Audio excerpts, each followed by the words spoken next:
있는 자는 내려가지도 말고 집에 있는 무엇을 가지러 들어가지도 말며 밭에 있는 자는 겉옷을 가지러 뒤로 돌이키지 말지어다. 그날에는 아이 벤 자들과 젖 먹이는 자들에게 화가 있으리로다. 아멘. 마가복음의 이 13장의 종말론에 있어서 중요한 또 이제 사건과 그 내용 하나하나들이 이제 본격적으로 더 우리에게 소개가 되어집니다. 특별히 오늘 이제 우리가 세 가지의 중요한 마가복음의 큰 종말론적 그 내용과 관련해서 이제 첫 번째에 이 환란의 특정한 이 사건과 관련해서 멸망에 가증한 것이 등장을 하고 교회를 괴롭히고 어지럽히는 이러한 엄청난 악의 세력의 이 등장에 대해서 소개를 할 때에 과연 우리는 이 멸망에 가증한 것이라고 하는 이 악의 세력을 어떻게 이해해내야 될 것인가. 그래서 이 멸망에 가증한 부분들을 바르게 해석해냄으로 인해서 또 오늘 우리 시대를 살아가는 성도들에게 있어서 종말론적인 또 그러한 위로와 또 소망을 또 이 마가복음을 통해서 또 잘 배워가는 또 그러한 귀한 시간이 되시기를 바랍니다.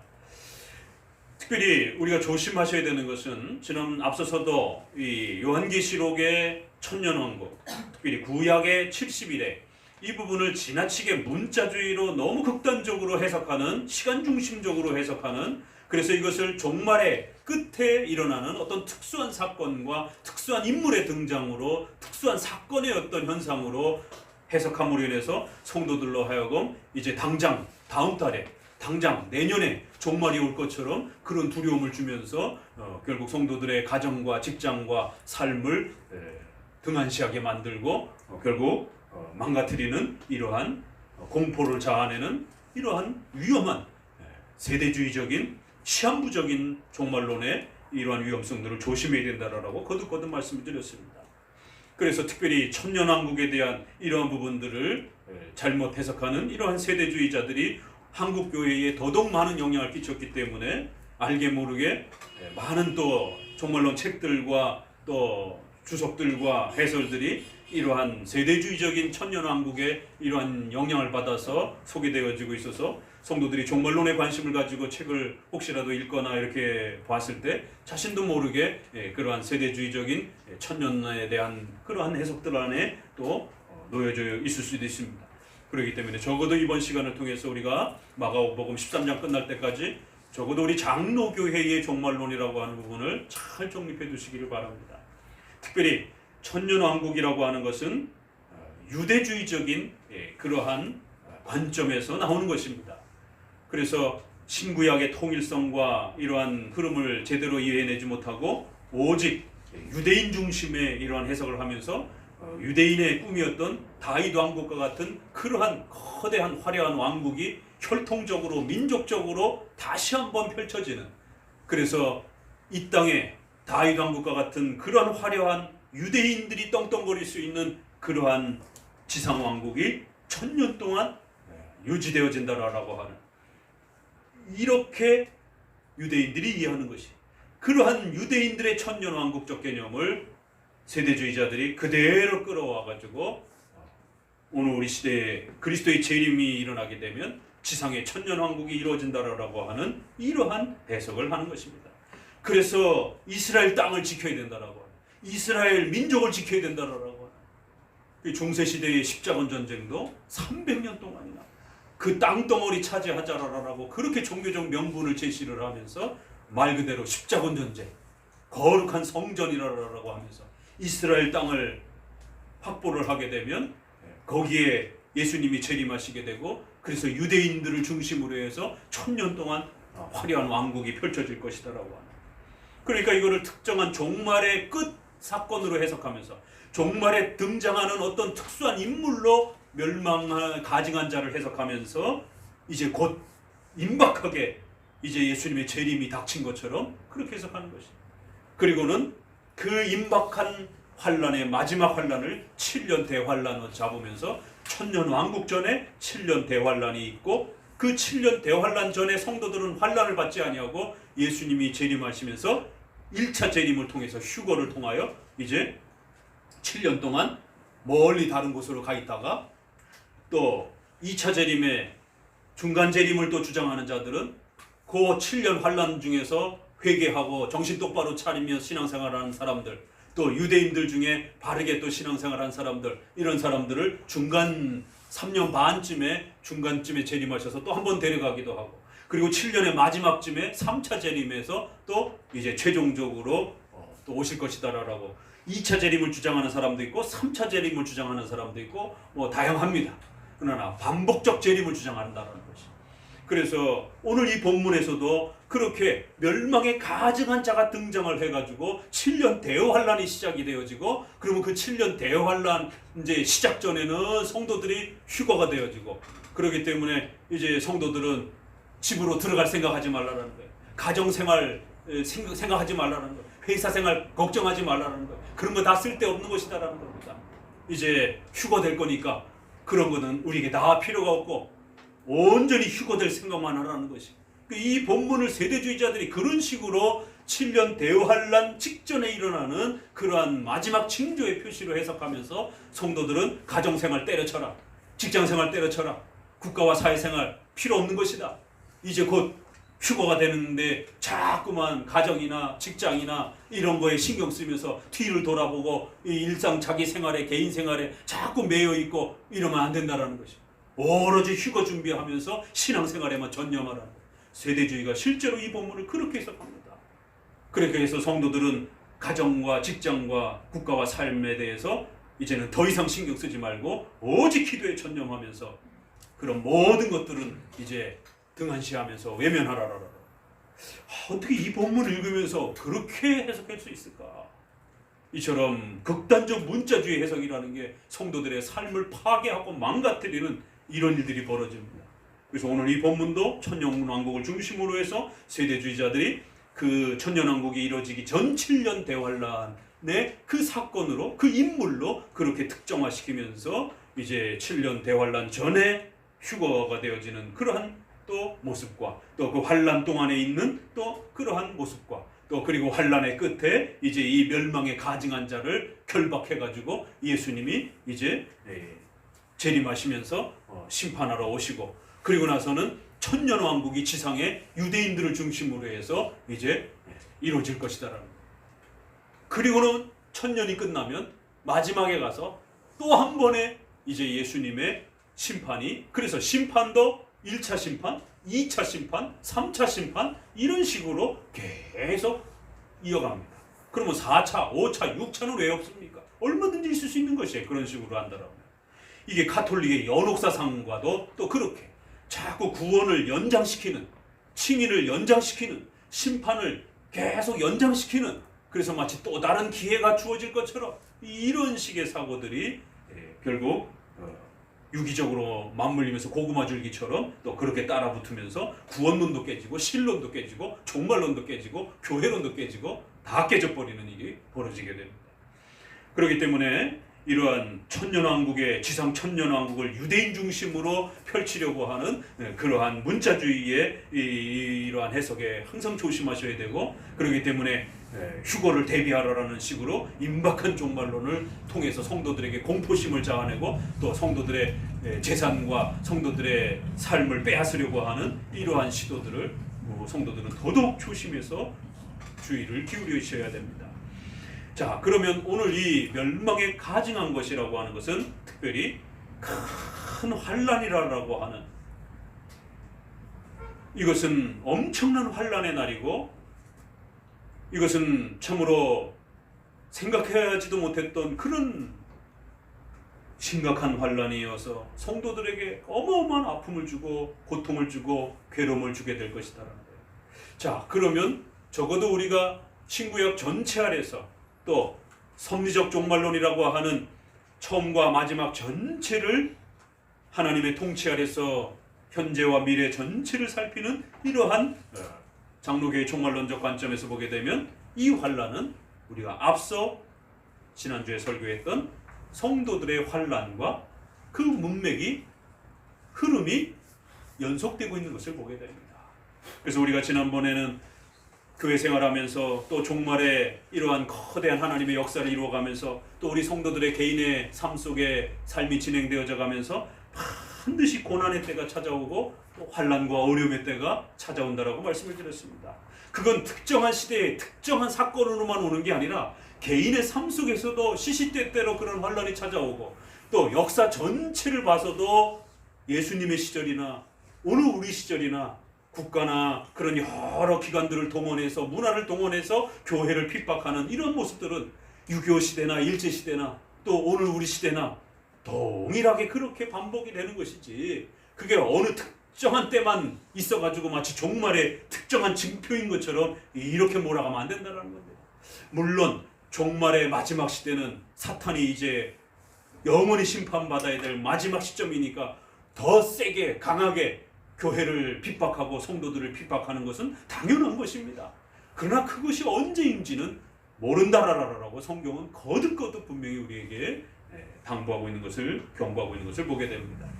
자, 그러면 멸망에 가증한 것이 등장을 해서 어떻게 합니까?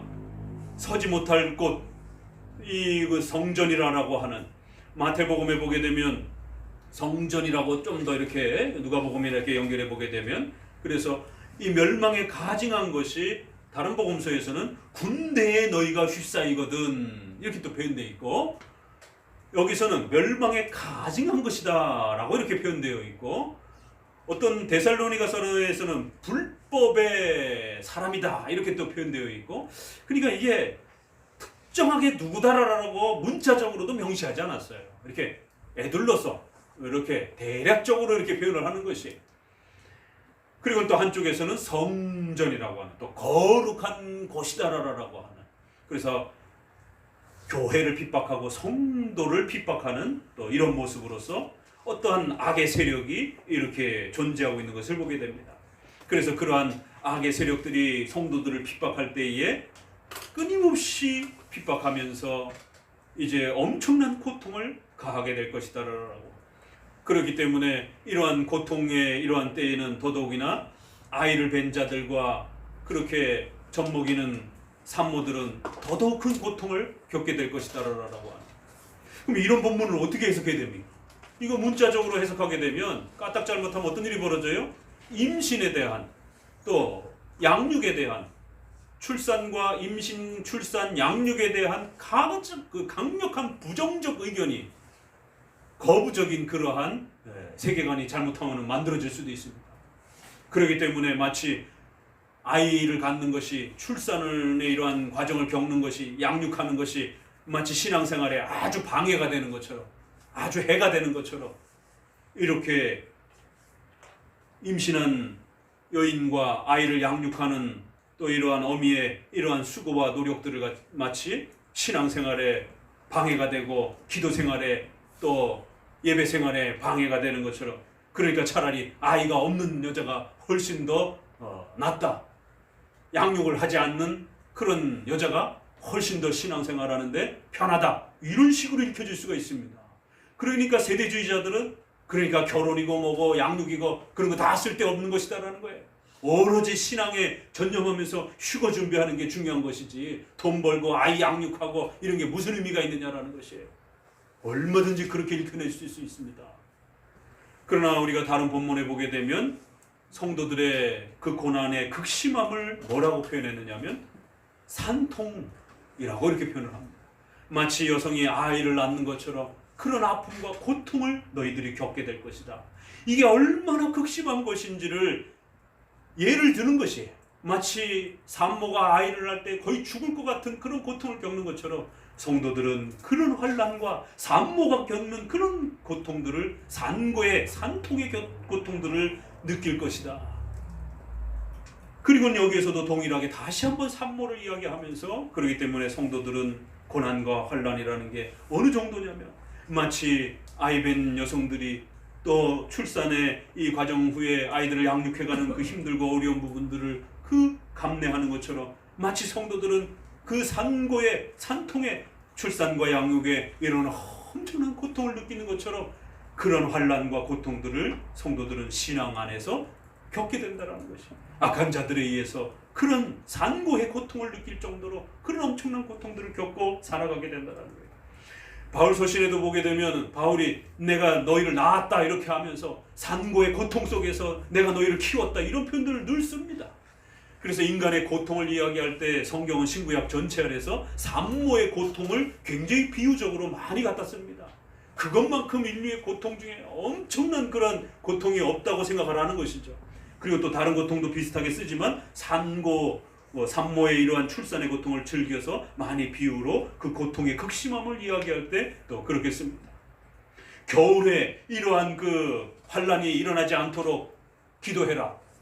이스라엘은 우리랑 거꾸로 이해를 하시면 돼요. 이 날씨의 이 부분을. 그렇기 때문에 역사적 해석을 잘 해야 됩니다. 이 우기, 비가 이 곡식 추수가 이제 이른 비와 늦은 비라라고 하는 이런 표현도 우리가 생각하는 것 같은 봄과 가을의 개념이 아니라 유대인의 또 달력도 3, 4개월 차이가 납니다. 이스라엘은 6월절을 중심으로 해서 출애굽의 구원의 기념을 따지기 때문에 우리 로마 태양력의 이러한 부분들로 따지게 되면 3, 4개월 뒤로 이렇게 따지게 됩니다. 그래서 겨울이라 이러면 봄의 형태가 되는 것이고 이제 본격적으로 또 이렇게 비가 오는 이러한 또 계절을 말합니다. 그러면 비가 올 때 어떤 일이 벌어지겠어요? 도망 다니기가 힘들잖아요. 그러니까 이 겨울을 문자 그대로 해석하게 되면 7년 대환란 직전은 겨울에 일어난다. 그 전쟁이. 그리고 그 마지막 아마겟돈 전쟁은 북쪽과 남쪽의 전쟁에 의해서 이제 저 이스라엘을 공격하는 그 북쪽에 소련이나 러시아나 중국, 또 남쪽은 애국밖에 없는데 안 맞으니까 자유국가를, 기독교 국가를 집어넣어서 미국을 갖다가 집어넣는 것이에요. 그러니까 문자도 맞지도 않는 것입니다. 철저하게 또 맞지도 않아요. 그런데 아무튼 그렇게 어거지로 맞추면서 그 시간은 겨울에 일어날 것이다. 이런 식의 문자적 해석이 나는 것입니다. 그러나 이것은 성도의 환란이라고 하는, 그리고 또 이제 이 다음 구절도 끝나고 난 다음 구절도 그런 환란을 하나님께서 이제는 또 때가 되면 감해 주실 것이다. 그래서 감하는 그 방식에 대해서 이제 다음 주에 소개가 될 겁니다. 큰 문맥의 흐름은 전부 다 교회의 환란과 고통과 어려움에 대한, 성도의 그런 신앙생활을 해나가는 과정 중에 겪게 될 수많은 아픔들에 대해서 이야기를 하고 있는 것입니다. 이 큰 문맥이 성도의 환란과 교회의 그 고통의 아픔을 이야기하는 거예요. 그런데 지난 설교를 통해서 왜 하나님이 교회에다가 성도들에게 환란과 고통을 주시는지에 대한 그 목적을 분명히 이야기를 했습니다. 악한 자를 심판하기 위한 그러한 증거로서 사용하기도 하고, 성도들이 또 때로는 성화에 또 이러한 열매를 맺도록 해주시기 위해서, 또 하나님의 기쁘신 뜻 속에서 일어나는 여러 가지 이러한 고난의 목적이 있다라고 말씀을 드렸습니다. 그래서 고난이란 하나님의 거대한 종말의 통치를 이루어 가시면서 선의 역사를 통해서도 이루어 가시지만, 또 이런 고난과 환난과 어려움이라고 하는 이러한 그 사건을 통해서도 하나님은 전체 창조와 종말의 역사를 이루어 가신다는 것이죠. 그래서 기복주의에 빠지게 되면 선은 복이고 환난과 어려움은 하나님 앞에 악이다, 이런 식으로 선을 긋게 됩니다. 그럼 우리 성도들은 고난과 어려움을 맞이하게 될 때 그것이 해결이 안 되면 하나님을 향해 원망을 하게 됩니다. 그렇게 하면 안 됩니다. 그건 잘못된 신앙입니다. 우리는 섭리적 종말론을 믿기 때문에 우리에게 좋아 보이는 거나 우리에게 나빠 보이는 거나 그 모든 것이 하나님의 합력하심에 의해서 하나님의 뜻을 이루어가는 위대한 하나님의 작정과 섭리를 이루어가는 도구로서 하나님이 사용하신다는 거예요. 우리가 인생을 짧게만 살아봤어도 오히려 어떨 때는 고난과 어려움이 우리 인생에 훨씬 더 중요한 삶의 토대가 되기도 합니다. 세상 사람들도 그래서 젊어서 고생은 사서도 한다라는, 또 뭐 눈물 젖은 빵을 먹어봐야 인생을 논한다라고, 어른이 되고 성숙해진다라고 하는, 일반 사람들도 살아보면서 고난과 환난이 그 개인의 삶 속에 얼마나 중요한 역할을 하는지를 교훈적으로 그렇게 터득하는 거예요. 그래서 고난과 아픔이라는 게 무작정 나쁜 것은 아니다라고 하는 이런 일반적 보편적 교훈도 가지고 있습니다. 그래서 우리가 어떤 기술을 배우려고 장인에게 가게 되면 청소부터 하고 화장실도 청소하고 밥도 짓고 이런 아주 그 허드렛 일들을 어려서부터 그 스승 밑에서 열심히 배우는 고난의 시간들을 갖지 않습니까? 그러니까 일반적 세상에서도 좋은 기술을 배우기 위해서는 단지 그 기술만 배우는 게 중요한 게 아니라 삶의 전반적인 것을 터득할 수 있도록 그렇게 훈련해 가는 것이 그에게 훨씬 유익하다라는 것을 교훈적으로 터득하고 있는데, 신앙인을 키워가는 데 있어서 어떻게 고난이라는 것이 무조건 나쁜 것이다라고 이렇게 기복주의는 해석할 수 있느냐 말이에요. 그렇기 때문에 적어도 우리가 섭리적 종말론 아래에서 고난과 환난이 우리 성도 개인에게 얼마나 소중한 것인지, 또 더더욱은 하나님의 섭리 역사 속에서 악인들을 벌하기 위한 중요한 수단으로 사용하시기로 하는 공의의 그러한 위대한 수단이 되어질 수도 있다라고 하는 또 영광스러운 또 그러한 목적도 소개하고 있는 것입니다. 이처럼 하나님께서 종말의 거대한 역사 속에서 성도 개인에게 또 교회의 역사 속에 고난과 환난이라고 하는 이 아픔을 왜 허락하시는지, 또 그런 환난들을 통해서 교회를 얼마나 견고하게 붙잡아 주실 것인지, 또 그러면서 성도들은 얼마나 견고하고 또 정결하게 거룩하게 성장해 갈 것인지, 그러면서 하나님은 그 악에 대한 심판을 더욱 강력하게 하나님은 확보해 가시는, 공의의 그러한 증거로서 확보해 가시는 이런 엄청난 목적들이 다 거기에 숨겨져 있는 것입니다. 그래서 그러한 하나님의 목적과 뜻을 헤아리도록 눈을 뜨도록 이러한 본문들을 통해서 깨달으라고 가르쳐주는 것입니다. 이러한 인식이 있는 사람과 없는 사람은 자신의 인생 속의 고난을 바라보는 태도와 자세가 180도 달라집니다. 이러한 관점과 이런 하나님의 신비로운 목적을 이해하지 못하는 사람들은 조금만 고난이 찾아오게 되면 한강다리로 올라가서 자살을 하려고 하고, 또 목숨을 끊으려고 하고, 인생을 폐인처럼 살아가는, 실패한 것처럼 대학을 떨어졌다라고 해서 어떻게 자살을 할 수가 있느냐 말이에요. 대학이 뭔데? 다른 걸 하면 되는 것이지. 그런데 한국 문화는 그렇게 대학 입시를 떨어지면 인생을 완전히 실패한 것처럼 그렇게 자살을 하려고 하고, 부모도 마치 그런 고통을 겪는, 가정 전체가 파괴되어지는 이런 고통을 겪는 것을 보게 됩니다. 그러나 성경은 개인의 인생과 교회 역사 전체 속에서 하나님이 고난을 특별히 허락하시는 이런 신비로운 하나님의 목적과 뜻을 깨달으라고 계속 가르치는 것입니다. 그래서 특별히 멸망에 가증한 것이 교회를 괴롭히고 성도들을 괴롭히며 엄청난 고통을 가하게 될 것이다. 산고의 고통과 같은 그런 목숨을 맞바꿀 것 같은 그런 고통을 맛보게도 할 정도로 그런 엄청난 고통을 가할 것이다라는 거예요. 이거 분명히 앞에서 부모와 자식이 부모를 그렇게 신앙이라는 이유 때문에 미워하고 서로 싸우게 되는 그런 갈등, 이미 벌써 앞에 소개가 된 거예요.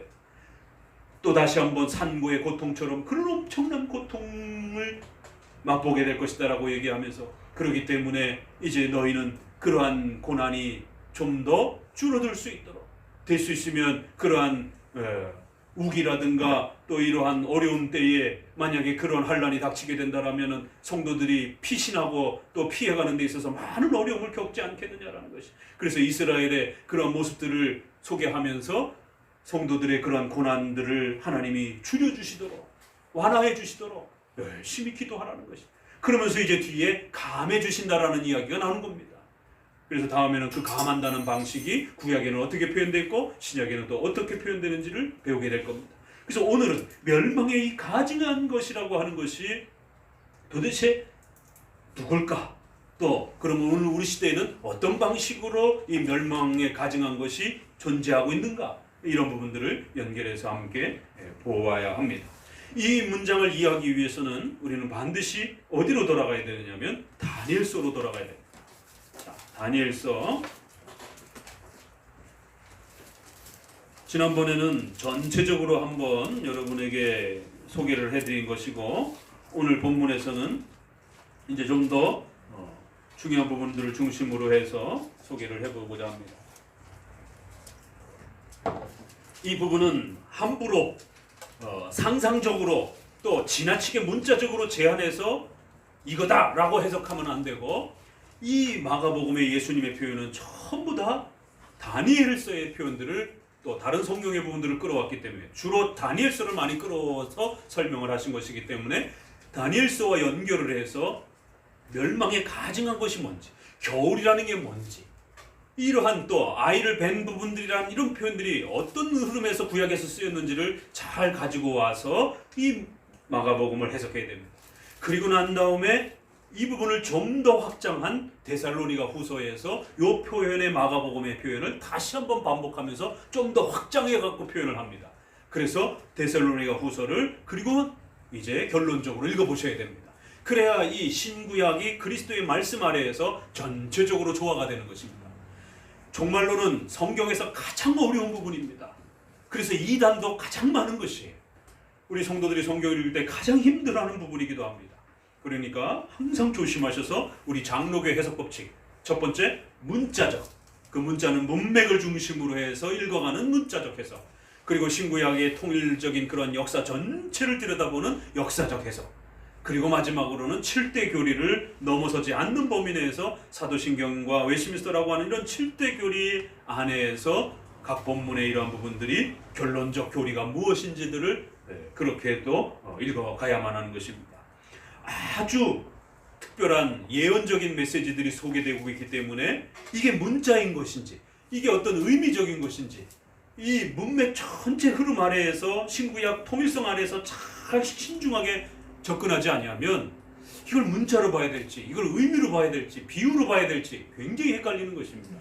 그래서 우리의 3대 해석 법칙을 잘 존중해 가면서 이제 이 오늘 마가복음의 내용이 어떤 그 흐름 속에서 나왔는지를 보도록 합니다. 7장을 먼저 봅니다. 7장에 이제 본격적으로 미래의 종말에 대한 이러한 해석들이 쏟아져 나오는데요.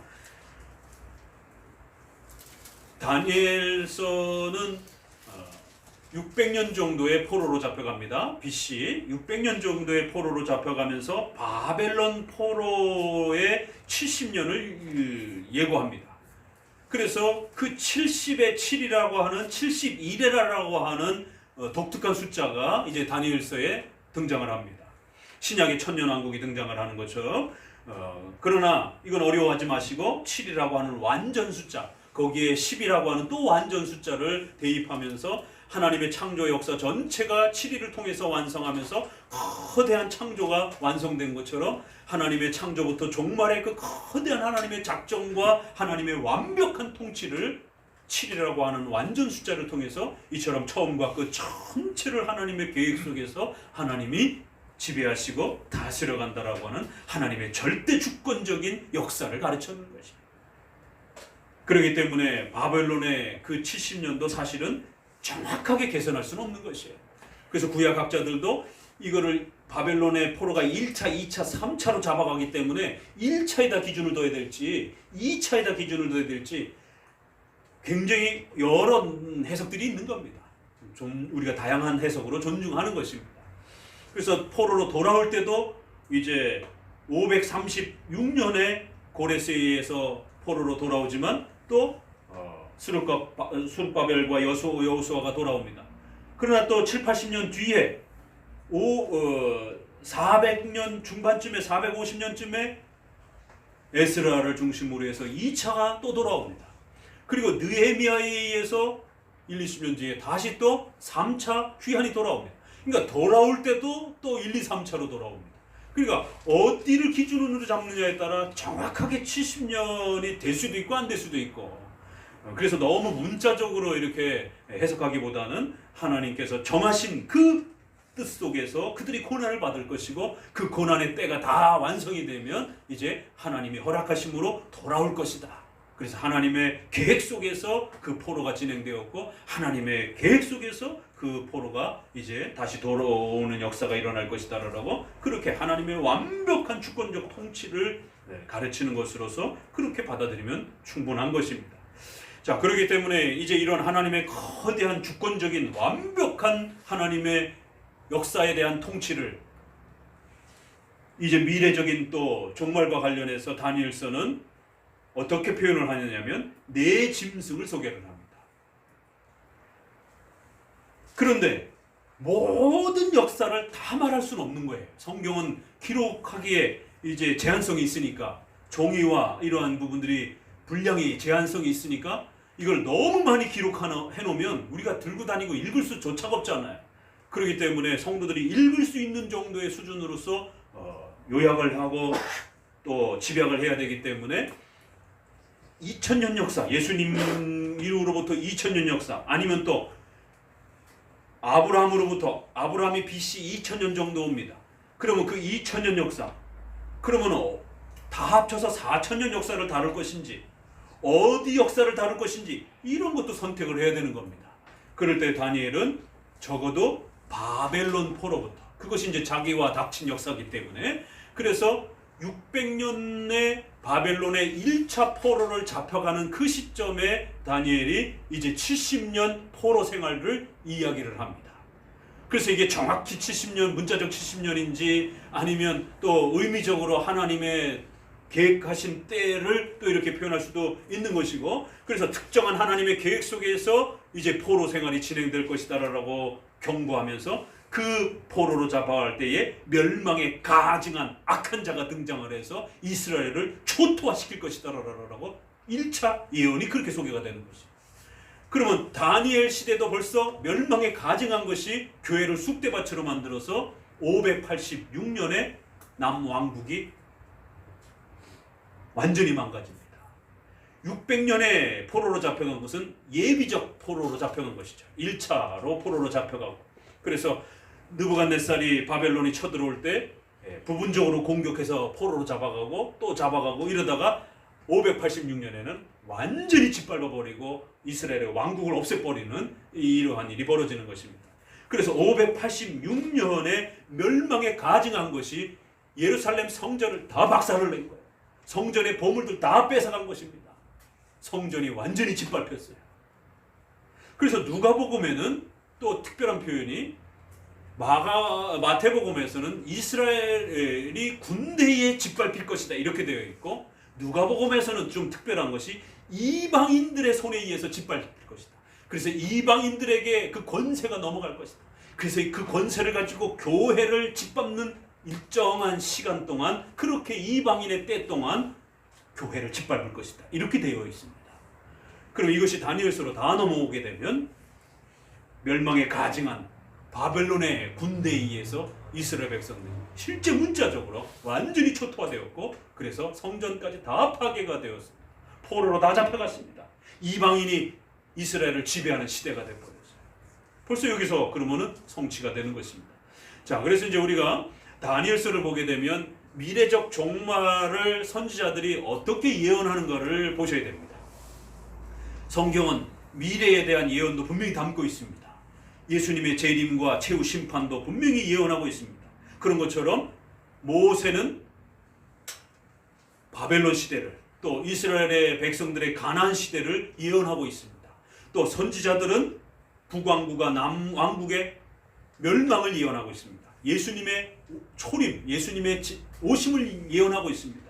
하나님이 인간의 모습을 가지고 이 땅에 태어나실 것을 예언하고 있습니다. 종말을 예언하고 있습니다. 이처럼 하나님은 미리 하나님의 거대한 역사를 예언적으로 선언해 주시면서 하나님의 역사가 한치 오류도 없이 그렇게 진행될 것을 또 예언적으로 약속해 주고 있는 것입니다. 그래서 시간이 지나면 그 예언들이 성취되어지는 엄청난 또 그런 놀라운 면들을 보게 됩니다. 자, 그럼 이 종말론은 특별히 예언적 메시지로 많이 소개가 됩니다. 성경의 계시는 명령의 형태로 주어집니다. 이거 해, 저거 하지 마라. 또 어떤 거는 예언의 형태로 주어집니다. 그렇죠? 어떤 형태는 시가서의 형태는 아름다운 시의 형태로 하나님의 뜻이 소개가 되는 거예요. 이처럼 하나님의 계시가 다양한 형식으로 우리에게 전달이 되기 때문에 시를 갖다가 너무 문자로 읽으면 큰일 나는 것이죠. 시는 시적인 부분들을 해석해내서 그 의미를 찾아내야 되는 것이고, 또 예언적인 메시지도 너무 문자적으로 해석하면 또 큰일 나는 것이에요. 또 그러나 거기에 또 문자적인 의미도 또 문자적 예언으로 성취되는 부분도 또 분명히 있습니다. 그래서 골고루 잘 들여다봐야 돼요. 그러나 명령적인 그러한 형태들은 주로 문자적인 형태로 많이 있습니다. 그렇죠? 살인하지 말라, 구제해라, 뭐뭐 해라, 이런 것들은 좀 더 명확하게 문자적으로 해라 하지 말라를 나타내기도 합니다. 자, 그러면 예언은 더더욱 문자의 의미와 비유적인 의미들이 같이 겹쳐 있기 때문에 선지자들이 이것을 세 가지 형식으로 사용합니다. 우리가 이사야서 이야기할 때도 여러분에게 말씀을 드렸는데, 당장 이 다니엘 시대를 살아가고 있는 백성들에게 경고를 줘야 되는 겁니다. 그들도 하나님의 백성이니까 하나님의 말씀을 들어야 되는 겁니다. 그러니까 정신 똑바로 차리고 신앙생활을 해라. 곧 환난이 닥쳐올 것이다. 다니엘은 다니엘 시대의 백성들에게 경고해야 되는 겁니다. 그러니까 1차적으로는 다가올 가까울 미래에 그들의 앞에 놓여 있는 예언들이 있습니다. 가까이 다가오는 예언들이 있어요. 1차 예언의 성취입니다. 그러면 다니엘에게 있어서는 바벨론 포로 생활이 1차 예언이 되는 것입니다. 그리고 고레스에 의해서 돌아오는 것이 1차 예언인 것입니다. 그들이 실제로 그들의 선조들이, 그들의 가족들이 포로로 잡혀갔다가 포로로에서 돌아왔잖아요. 예언이 성취가 된 거예요. 그러니까 가까운 미래의 성취가 있어요. 그런데 이 가르침은 더더욱 저 멀리 한 걸음 더 나아가서 예수님의 초림을 바라보고 있습니다. 이스라엘의 구원은 포로에서 해방되는 게 구원의 본질은 아니에요.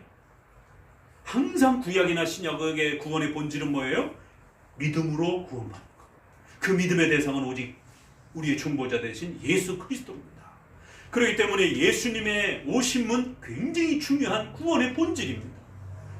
그래서 죄를 지적하고 그 죄로부터 회개하라라고 얘기하고, 또 그 죄로부터 회개했을 때 주시는 구원의 은혜의 복을 항상, 비록 1차 가까운 예언은 포로에 잡혀갔다 돌아오는 국가적인 해방이지만 본질적으로는 예수 그리스도의 오심에 맞춰져 있단 말이에요. 2차 예언은 항상, 구약의 2차 예언은 예수님이 오시기 전 예언이기 때문에, 말라기서만 해도 예수님이 오시기 전 400년입니다. 자, 오늘은 역사적인 이야기를 좀 더 많이 해야 됩니다. 잘 받아 적으시고 잘 유념해서 들으셔야 됩니다. 2차는 예수님의 오심을 바라보면서 예언합니다. 그래서 말라기에서도 이제 장차 엘리야가 다시 올 것이다 라고 하면서 세례 요한을 엘리야로 바라보면서, 그렇게 예수님 오시기 전에 마지막 증거해야 될 선지자를 예레미야가 다시 오는 것처럼 이렇게 세례 요한을 바라보면서 예언을 해줍니다. 그것만 해도 400년이에요. 그러니까 구약의 모든 성경들은 예수님의 오심을, 초림을, 처음 오심을 바라보면서 예수님이 이 땅에 인간의 몸을 가지고 오신다라고 하는, 이것이 구원의 가장 중요한 사건이니까. 자, 예수님이 오시고 난 다음에 승천하셨어요. 그리고 난 다음에는 뭐가 가장 중요한 사건이겠어요? 예수님이 다시 오셔서 이제 영원한 천국을 이루시는 최후 심판과 예수님의 다시 오심과 천국의 영생을 누리는, 이것이 종말의 궁극적인 완성이란 말이에요. 예수님의 초림으로 완성된 건 아니에요. 그거는 구원의 이 역사를 완성한 부분이지만 종말의 전체 역사가 완성된 건 아닙니다. 그래서 악인을 영원한 지옥의 벌로 벌하고 성도들은 영원한 천국에서 하나님의 은혜와 복 속에서 살아가게 되는 이러한 종말의 완성은 아직 이루어진 게 아니란 말이에요. 그래서 예수님의 재림, 심판, 천국이라고 하는 최후 심판에 대한 마지막 예언이 세 번째로 겹쳐 있습니다. 그래서 구약을 읽을 때는 이것이 가까운 예언인지, 그래서 가까운 예언은 누가 있어요? 네 나라가 등장을 합니다. 제일 먼저 포로로 잡아간 나라가 멸망에 가증한 악한 자, 그래서 이스라엘을 성전을 초토화시킨 자, 누구예요? 느부갓네살. 바벨론의 느부갓네살이 처음 짓밟았어요. 그런데 바벨론이 무너졌습니다. 그리고 난 다음에 메대와 바사라고 하는 페르시아, 일반 역사에서는 페르시아 왕국이 이스라엘을 초토화시킵니다. 페르시아도 누구에 의해서 망합니까? 그리스의 알렉산더 대왕에 의해서 멸망합니다. 그러니까 세 번째 제국인 그리스에 의해서 이스라엘이 짓밟힙니다. 이제 그리스 끝났나 했더니만 신약의 배경이 되고 있는 로마의 지배를, 로마가 또 세계 강대국이 돼가지고 로마에 의해서 이스라엘이 또 한 번 짓밟힙니다. 그래서 적어도 예수님이 오시기까지, 예수님이 활동하시는 그 시점까지는 거대한 네 제국이 이스라엘을 짓밟습니다. 그렇기 때문에 적어도 이 큰 네 제국이 교회를 어떻게 짓밟았는지에 대해서, 그래서 교회가 어떤 고통 속에 있었는지에 대해서 다니엘은 거기까지 예언을 해주는 겁니다. 그 이후에도 많은 수많은 역사 속에 교회가 짓밟힐 것이지만 적어도 예수님과 사도들이 신약의 교회가 이제 확정되고 완성되어져 가는 거기까지 바라봐 준 거예요. 그래서 네 제국을 소개하면서 이 네 제국은 끊임없이 교회를 짓밟는 원수의 대표로 그렇게 보이는 겁니다. 하나만 소개해도 돼요. 그러나 네 번에 걸쳐서 하나님의 역사의 통치가 얼마나 정확하고 분명한지를 한치 오차도 없이 하나님이 그 역사를 하나님이 지배해 가신다는, 사람의 돈과 정치 권력과 능력에 의해서 흥망성쇠가 이루어지는 것이 아니라 전능하신 하나님이 왕을 세우고 제국을 세우고 하나님 마음에 들지 아니하면 당장 내일이라도 없애버리고 새로운 제국을 세워서 하나님의 뜻을 성취해 가시는 거대한 하나님의 주권적 섭리적 종말의 역사가 얼마나 위대한 것인지 성도들은 깨달으라고 네 번에 걸쳐서 반복을 해줍니다. 성도 여러분, 절대로 두려워하지 말라는 거예요. 성도 여러분, 혼자 사는 것처럼 절대로 외로워하지 말라는 것이에요. 성도 여러분, 어떤 고난과 환난과 산고의 고통과 같은 죽을 것 같은 고통이 찾아와도 생을 포기하거나 두려워하거나 낙심하지 말라는 거예요. 전능하신 하나님이 그 모든 것을 계획하신 바대로 그렇게 지금 역사는 진행돼 가고 있다는 거예요. 네 번에 걸친 제국의 역사를 소개하면서 이 제국의 모든 역사가 다 하나님의 뜻대로 등장했다가 하나님의 뜻대로 없어진 거라는 거예요. 그렇기 때문에 오늘날도 이 멸망에 가증한 것은 이 네 제국의 모습처럼 같은 방식으로 일어나는 거예요. 하나님의 뜻 속에서 그 멸망에 가증한 자가 이방인의 권세로서 교회를 짓밟는 그러한 하나님의 허락하심을 받고 하나님의 뜻 속에서 그렇게 그 역사 속에 존재할 뿐이라는 것이에요. 그리고 그들은 악을 행하고 교회를 파괴하고 짓밟으려고 하는 그런 죄악들을 행하지만 그 모든 역사 속엔 또 하나님의 보이지 않는 신비로운 섭리와 하나님의 다스림이 또 숨겨져 있다는 것입니다. 그래서 성도들은 절대로 낙심하거나 두려워하지 말라는 것입니다. 이게 결론입니다. 그래서 오늘 마가복음의 본문의 결론에도 그러니까 성도들은 힘을 내라 라고 그렇게 격려하고 있는 거예요. 오늘 다니엘서의 마지막에도 그러니까 성도들은 하나님의 주권적 섭리적 종말론을 깨닫고 힘을 내고 위로를 얻으십시오 이렇게 얘기를 합니다. 자, 그러면 이 네 제국을 어떻게 소개하나 보세요. 7장에는 4절을 같이 읽어봅니다. 시작. 첫째는 사자와 같은데 그의 날개가 있더니 내가 볼 사이에 그 날개가 뽑혔고 또 땅에서 들려서 사람처럼 돌발로 성행함을. 예, 첫 번째는 사자와 같은데 독수리의 날개가 있다. 그래서 짐승 중에 아주 용맹한 그 사자의 모습으로 바벨론을 그렇게 표현을 합니다. 둘째를 읽어봅니다. 5절. 둘째는 곰과 같은데 그것이 몸 한편을 들었고. 예, 둘째는 곰과 같이 그런 강력한 힘을 가지고 갈빗대를 물어뜯는 이러한 모습을 표현을 합니다. 그 다음에 6절 읽어봅니다.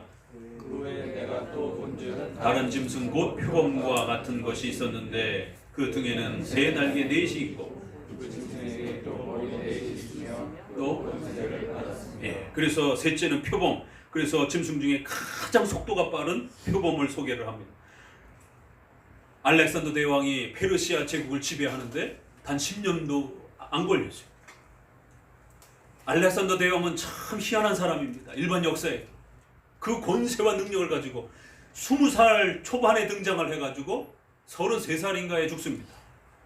10년 만에 그 엄청난 제국을 지배하고 그 아까운 나이에 33살에 죽습니다. 그 풍토병으로 죽었는지 암살에 의해서 죽었는지 뭐 여러 가지 학설이 있지만 그래서 표범에다 비유를 해갖고 강력한 그러한 그 속도전을 가지고 제국을 제패한 이런 모습을 이야기합니다. 그런데 그 후임자들이 알렉산더 대왕의 후임 자손에게 아들에게 제국이 넘겨지지를 않고 네 부하 장수가 나눠서 통치를 합니다. 정치사에서는 얼마든지 그럴 수 있어요. 그런데 벌써 이거를 보통은 또 왕의 아들에게 이어지잖아요. 그런데 알렉산더만 아들에게 왕권이 이어지지 못하고 부하장수 4사람이 그 엄청난 제국을 나눠 갖는 이러한 특별한 역사가 일반 세계사에서도 우리는 알고 있습니다. 근데 다니엘서는 벌써 그것까지 이렇게 비유적으로 이야기를 하는 거예요. 표범에다가 날개까지 달았어요. 얼마나 빠르겠습니까? 그런데 그 날개에 결국 머리가 4개가 또 그렇게 등장을 해가지고 있다 이러면서 4개의 머리를 또 이렇게 소개를 합니다. 자, 그 다음에 넷째 짐승. 내가 밤 이상 가운데 그 다음에 본 넷째 짐승은 무섭고 놀라우며 또 극히 강하며 또 큰 철기가 있어서 먹고 부서뜨리고 그 나머지는 발로 밟았으며 이 짐승은 전에 모든 짐승과 다르고 또 10뿔이 있으므로 넷째 짐승은 아주 강력한 힘을 이렇게 소개를 합니다. 그래서 로마의 군대가 역사 속에서도 그 로마의 기병부터 시작해가지고 굉장히 로마의 전차라든가 이런 영화 같은 데 이런 데 보게 되면 오늘날로 치자라면 항공모함, 로마의 함대 굉장히 유명하잖아요. 무시무시한 그러한 그 전차라고 하는 마차에다가 그렇게 철을 박아가지고 이렇게 막 적진을 돌격하는 우리나라 거북선과 같이 그런 신무기입니다. 그게 고대에 이제.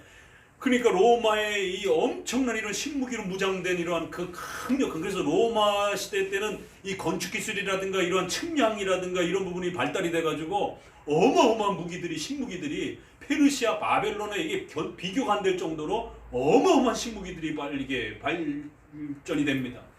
그래서 로마는 이렇게 표현을 하고, 그런데 로마는 참 희한한 나라예요. 원로원이 있습니다. 그래서 왕이 절대적으로 지배하지를 못하는, 그래서 원로원에 의해서 제재를 받는, 그 소위 말해서 공화정이라고 하는 여러 명이 통치를 하는, 그 로마는 참 희한한 나라입니다. 그래서 이제 우리가 11장에 가게 되면 여러분 잘 알고 있는, 우리 여성들은 화장품에서 늘 많이 들었던 클레오파트라, 그렇죠? 그 클레오파트라가 로마의 이제 마지막 전쟁의 그 역사를 장식하는 거예요.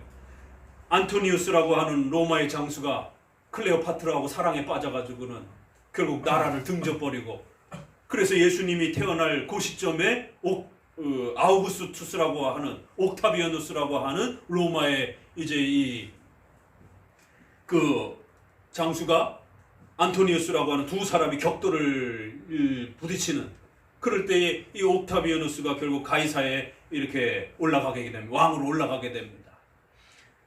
그럴 때 이 안토니우스가 클레오파트라하고 사랑에 빠져가는, 결국 부하들과 좀 더 강력한 전투력이라든가 이런 부분에 신경을 못 쓰고 오히려 애굽의 마지막 왕조인 클레오파트라와 이렇게 사랑에 빠져갖고 거기에 많은 시간들을 빼앗기게 됩니다.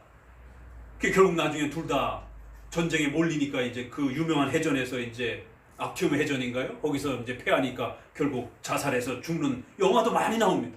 그래서 그 옥타비아누스가 결국 로마의 이제 절대 권력자가 되는, 그래서 그 로마의 옥타비아누스를 위대한 왕이라는 우리 이 헬라어 번역대로 아우구스투스라고 하는, 바로 그때에 예수님이 태어나는 것이에요. 그래서 그때에 예수님을 호적하라라고 하는, 기록을 남기라고 하는 이제 이런 명령이 이제 진행이 되어지고, 이런 배경이 바로 진행이 됩니다. 거기에 바로 옥타비아누스가 절대 왕권을, 로마를 휘어잡습니다. 왜요? 원로원이 지배를 하고 있었기 때문에.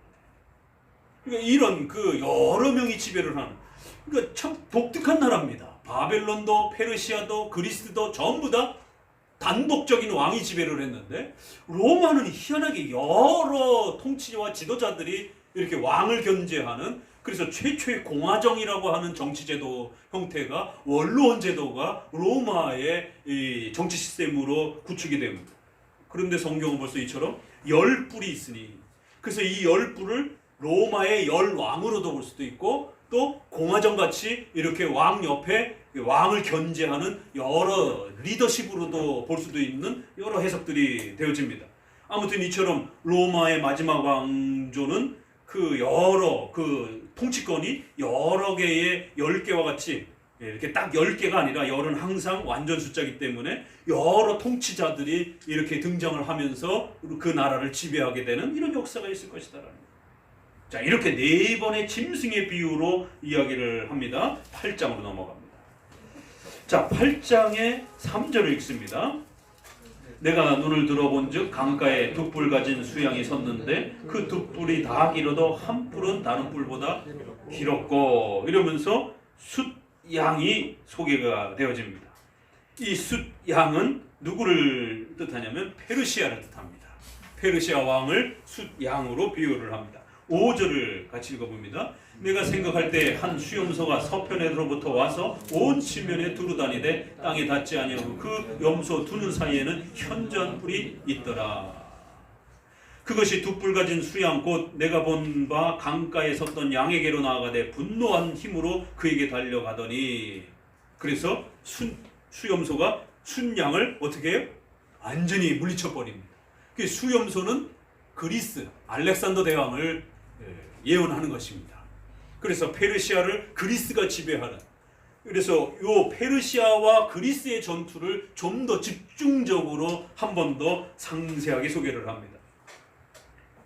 그래서 숫양과 숫염소가 싸웁니다. 그런데 그 염소의 두 눈 사이에는 아주 현저한 뿔, 이 알렉산더 대왕을 예언하는 것이, 그래서 아주 강력한 통치자가 나와서 결국 순양을 지배하는 이런 역사가 나온다는 거예요. 자, 8절을 같이 읽어봅니다. 수염소가 스스로 심히 강대하여 가더니 강성할 때에 그 큰 뿔이 꺾이고 그 대신에 현저한 뿔 넷이 하늘 사방을 향하여 났더라. 여기서 앞에서 네 짐승으로 이야기했던 것을 다시 끄집어와서 거기에 바로 그리스라고 하는 나라가 한 왕이 지배되다가 갑자기 그 왕이 없어지면서 네 왕이 등장을 해서 지배를 하게 될 것. 뿔이라고 하는 것은 이렇게 적을 물리치는 힘을 말하는 거기 때문에 염소의 뿔이든 황소의 뿔이든 다 뿔은 힘을 상징합니다. 우리 예전에 그 전시에 가게 되면 그 고대 전시 보게 되면 다 이 뿔은 왕관과 관련해서 이렇게 다 왕권과 관련해서 이렇게 역사 속에서 쓰여지는 것을 보게 됩니다. 자, 그러면서 8장이 넘어가고 그 8장 중에 9절을 읽습니다.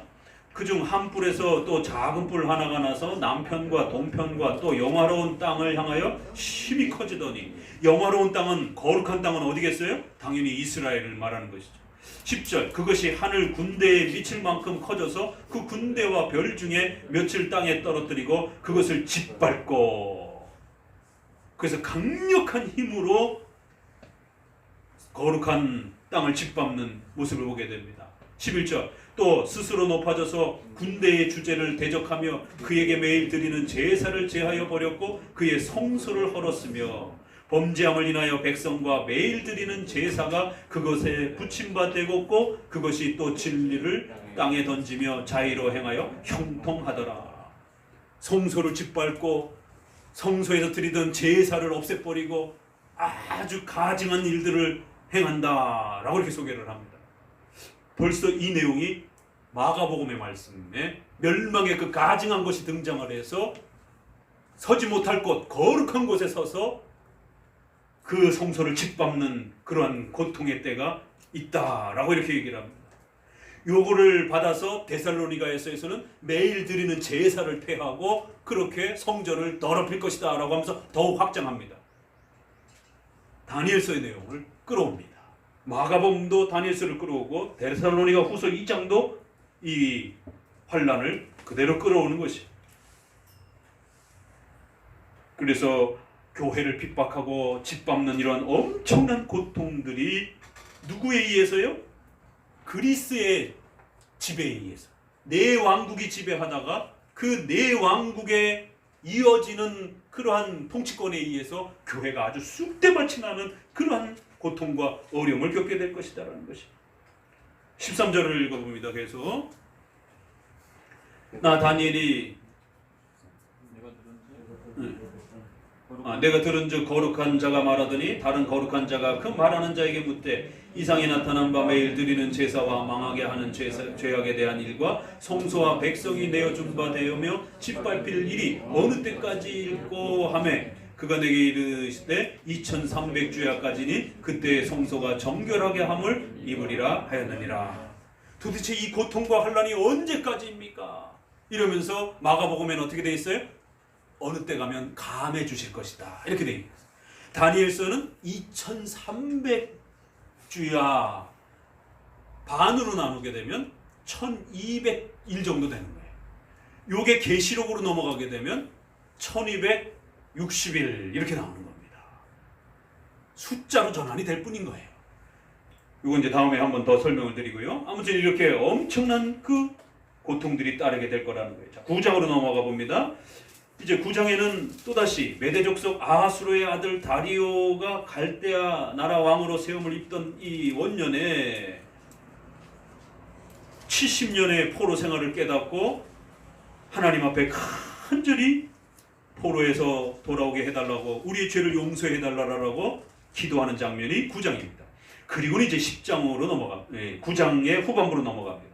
그럴 때에 이제 하나님께서 그 죄를 용서해 주시기 위해서 어떤 통치와 역사가 완성되어야 되느냐면 24절 읽습니다. 9장 24절. 여기에 이제 천년왕국과 같은 그런 설명이 나옵니다. 24절, 9장 24절. 내 백성과 내 거룩한 성을 위하여 70일에로 기한을 정하였나니 허물이 마치며 죄가 끝나며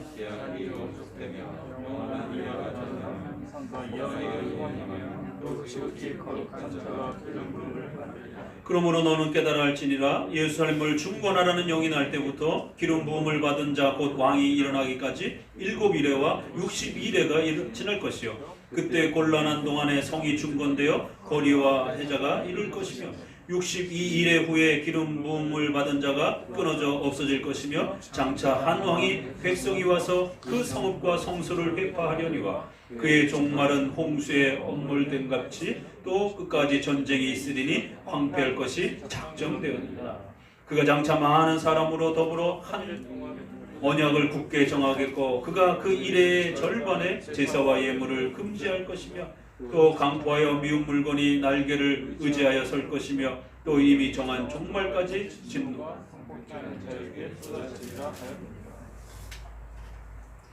어렵죠. 그렇기 때문에 종말론을 잘 해석해야 된다는 것이죠. 770. 그래서 하나님이 정하신 이러한 통치 역사 속에서 완벽하게 이제 역사가 진행되어져 갈 것인데 7일에 그 다음에 62일에 그리고 한 일에 이렇게 좀 나눠놨습니다. 그래서 이 7일에라고 하는 것도 70과 10이 역사 속에서는 항상 배수로 이렇게 이스라엘 백성들이 숫자를 많이 사용하다 보니까 10에 10 이러면 1000이 되기도 하고 7에 7 하면 14가 되기도 하고 그러다 보니까 7에 70을 배수로 생각하면 7, 7에 49, 490이라는 숫자가 나오게 됩니다. 그래서 이거를 연으로 계산을 하게 되면 대략 한 500년 정도가 나오는 거예요.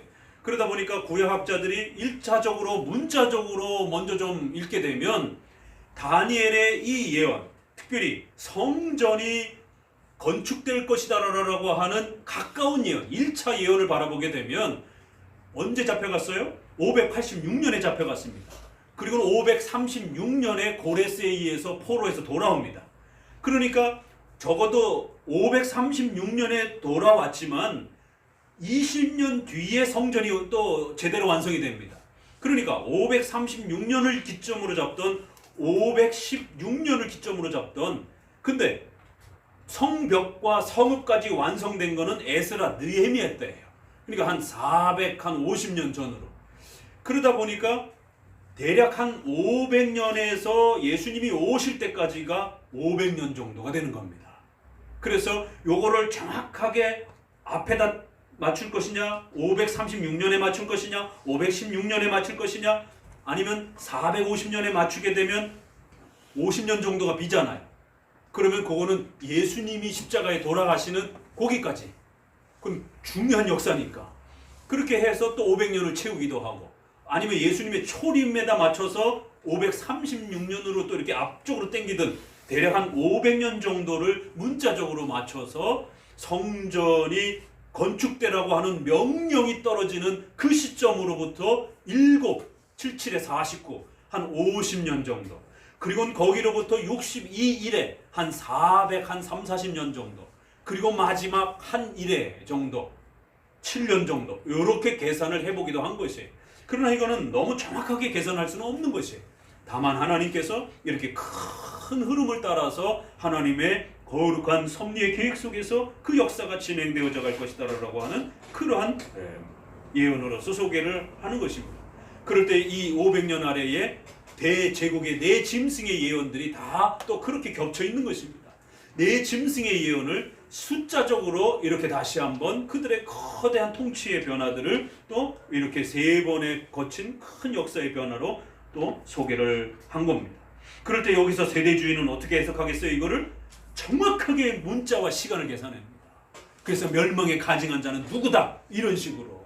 그렇지만 우리는 이걸 전체적인 하나님의 섭리 통치 역사로 보기 때문에 기름 부음 받은 자, 곧 왕이 일어나기까지. 그래서 이거를 초림설로 해석하느냐, 역사의 끝에 재림을 중심으로 해석하느냐, 세대주의자들처럼. 그래서 이 부분의 논쟁을 초림설 해석이라고도 하고 재림설 해석이라고도 합니다. 그래서 세대주의자들은 당연히 재림설에 맞춰서 해석하겠죠. 그러나 우리는 1차적으로는 바벨론의 포로에서 돌아오는 것이고 더욱 궁극적인 것은 예수님의 오심과 재림에 맞춰져 있는 것이기 때문에 더욱 중요한 예수님의 초림. 그래서 장로교는 초림설 해석이라고 그러는 것이에요. 세대주의자들은 재림설 해석이라고 그러는 것이에요. 그래서 우리는 초림에다 맞춰서 해석해 보세요. 그러면 기름 부음 받은 자는 예수 그리스도를 말하는 겁니다. 그런데 이것을 재림에다 맞추게 되면 고레스 왕으로 해석을 합니다. 그래서 고레스 왕 뒤에 이제 400년 동안에 성전이 완성이 되고 62일의 동안에 기름 부음 받은 자가 끊어져 없어질 것이며, 그래서 뒤에 기름 부음 받은 자는 죽는다라는 거예요. 예수님으로 이렇게 보면. 그러나 우리는 앞에 기름 부음 받은 자도 또 중간에 기름 부음 받은 자가 없어진다. 그리고 장차 한 왕이 나타나서 그래갖고는 이 장차 한 왕을 멸망에 가증한 마지막 아마겟돈 전쟁을 일으키는 왕이다. 이렇게 저들은 해석하는 거예요. 그러나 예수 그리스도가 죽임을 당하고, 그러나 그 예수 그리스도께서 오셔서 그 성읍의 그 모든 성소가 무너지고, 그러니까 이거를 종말의 전쟁이 아니라 우리는 예수님이 오심으로 인해서 구약의 모든 성전이 중지가 되고 없어지는 거예요. 이제 의미가 전혀 달라집니다. 그래서 신구약의 통일성의 차이가 발생이 되는, 구약의 성전 제사가 중단되어지는, 그래서 그런 모든 것이 끝이 나는 이런 역사가 작정되었다. 그래서 그가 장차 많은 사람들과 더불어 우리는 예수님으로 해석하는 거예요. 그러나 세대주의자들은 이거를 멸망에 가증한 자로 해석합니다. 나쁜 의미로 해석해요. 우리는 좋은 의미로 해석합니다. 그래서 예수님께서 그 한 일해 동안의 언약을 강력하게 새롭게 회복하시며 은혜 언약의 새 언약의 이러한 부분들을 완성하시고 그 일해의 절반을 제사와 예물을 금지할 것이며, 그러면 이거는 사탄이 온다는 얘기가 아니라 예수님이 오셔서 구약의 성전 제사와 제도들을 전부 다 완성하셔서 중단시키신다라는 거예요. 나쁜 의미가 아니라 좋은 의미로 연결해가는 것입니다. 세대주의자들은 그러니까 7년 대환란 중에 1회의 절반 3년 반 동안에 전반기 환련을 받는다, 이제 이렇게 해석을 하는 것이에요. 우리는 그게 아니라 신구약의 예수님의 초림에 맞춰져서 예수님이 오셔서 구약 성전이 폐지가 되고 이제 새로운 언약의 시대가 펼쳐질, 그런데 거기에 포악한 자가 가증한 것이 여기서 이제 멸망에 가증한 것이, 그런 예수님의 이러한 그 위대한 사역이 진행되어질 때 예수님을 죽이고 또 예수님에게 고난을 가하는 이러한 아주 포악한 가증한 것이 날개를 의지하여 등장을 하게 되면서 그 왕과 전쟁을 하게 되는, 이미 정한 종말까지 진노가 결국 황폐한 자에게 쏟아지리라. 이 황폐한 자는 우리는 그리스도로 해석합니다. 박인순 목사님도 그리스도로 해석합니다. 그래서 이 포악한 자가 나타나서 황폐케 하는 이 구약의 성전 제도를 전부 다 정리하고 없애주시는 그 그리스도를 짓밟는 이런 고난의 어려움들이 또 다가올 것이다라는 거예요. 그래서 이처럼 그리스와 페르시아의 이야기를 해가면서 그 끝에 그리스도의 초림에 대한 완성으로서 이렇게 바라봅니다. 자, 그러면서 10장을 바라봅니다. 10장에 다시 또 큰 전쟁이 소개가 됩니다. 그런데 20절쯤에 가서 바사 군주와 싸우려니와 여기 헬라 군주가 이렇게 또 따라붙는다. 그래서 바사는 페르시아를 말하는 거예요. 페르시아와 그리스의 전투를 다시 또 한번 이야기를 하는 거예요. 그럴 때에 미가엘과 가브리엘이 다니엘을 돕기 위해서 이렇게 협력하는 것을 보게 됩니다. 그러니까 결국에는 교회를 괴롭히는 이러한 그리스와 페르시아의 엄청난 고통들을 이야기하면서 거기에서 견뎌내면서 기도하는 또 이런 다니엘의 모습을 예언적으로 또 이렇게 소개를 하고 이제 대망의 11장으로 넘어옵니다.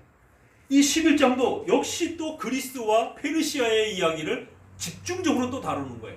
그러니까 네 짐승 이야기하고 난 다음에는 그리스와 페르시아가 이스라엘이 지배당하는 가장 그 중심 시대이기 때문에 로마도 이스라엘을 지배하지만 그건 거의 끝에 지배를 하는 거라 가장 오랜 세월 동안 지배를 받았던 바로 400~500년 동안의 지배를 받는 페르시아와 그리스의 지배를 좀 더 집중적으로 다니엘서는 계속 반복하는 겁니다. 이 요한계시록의 반복적인 점층적인 해석처럼 다니엘서도 반복적으로 계속 확대가 되어가는 거예요. 자, 11장 보세요.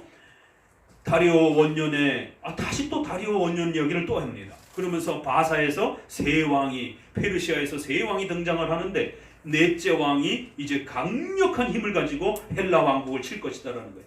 그런데 거기에 한 능력 있는 왕이 일어나가지고 이 전쟁을 정리할 거라는 겁니다.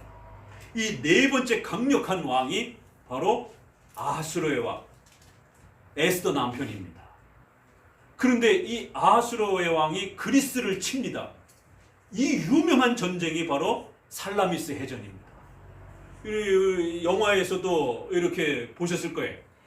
스파르타와 그리스가 연합을 해가지고 이제 페르시아와 전쟁을 하는, 거기에 유명한 살라미스 해전이라고 하는, 바다에서 그리스가 결국에는 이 페르시아의 함대를 완전히 없애버리는, 결국에는 성경과 맞물린 역사가, 일반 역사에서는 이렇게 그리스가 페르시아와의 전쟁 속에서 유명한 그 마라톤 전투는 요 앞선 전투예요.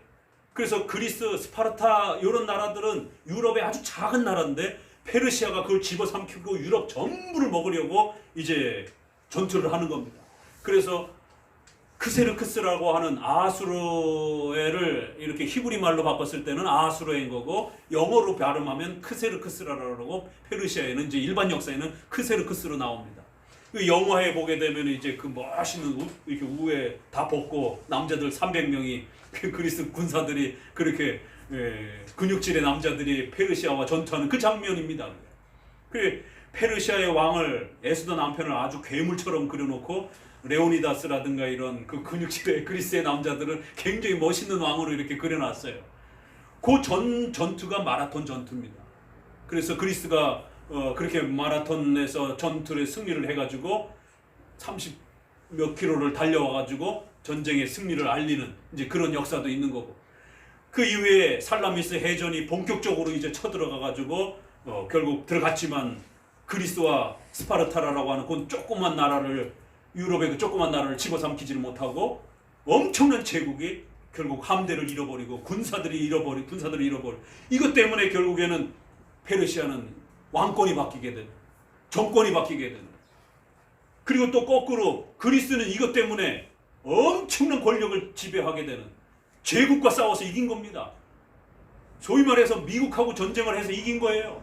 그러니까 분위기가 역전이 되면서 알렉산더라고 하는, 그리스의 작은 나라의 알렉산더라고 하는 이 젊은 20대의 청년이 아버지 왕권을 이어받아가지고는 주변에 스파르타부터 시작해갖고 전부 다 통합을 해갖고 그 유럽 통합국가를 만들어갖고 그리스가 결국에는 페르시아를 완전히 없애버리는 것입니다. 요 일반사의 역사가 성경엔 이렇게 해요. 그런데 문제는 이스라엘이 그 중간에 있는 거예요.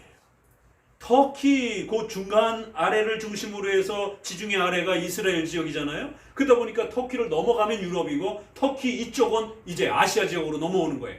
그러니까 아시아에서 유럽을 공격하려면 반드시 요 중간을 이스라엘을 넘어가야 되는 거예요. 아래쪽은 애굽이고, 그러니까 애굽과 이 유럽을 지배하려면 반드시 이스라엘을 넘어가야 되는 거예요.